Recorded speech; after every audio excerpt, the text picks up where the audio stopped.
பேசவே கூடாதுன்னு பேசினாலே பிடிச்சி வழக்கு போடக்கூடிய ஒரு அரசாங்கம் விஜய் அவர்களுக்கு இப்படி கூடுற கூட்டத்தை வந்து வளர்த்து விட்டுட்டு வேடிக்கையாக பார்க்கும்.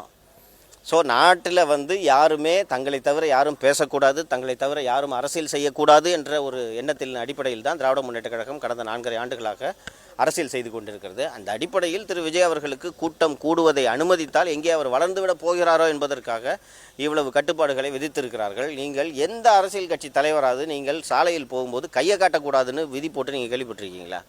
அப்போ விஜய்க்கு மட்டும் இன்னும் கை காட்டக்கூடாதுன்னா இது என்ன ரூல் புதுசாக இருக்குது? சிஎம் கை காட்டுறது இல்லையா? நேற்று திரு இமானுவேல் சேகரன் அவர்கள் நினைவு நிகழ்ச்சிக்கு உதயநிதி அவர்கள் சென்றிருந்தார்.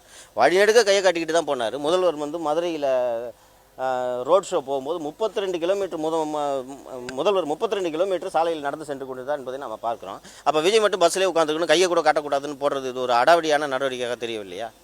அதனால் தமிழ்நாட்டில் ஜனநாயகங்களில் எதிர்க்கட்சிகளை ஒடுக்கலாம் என்ற எண்ணத்தில் திமுக இருக்கிறது.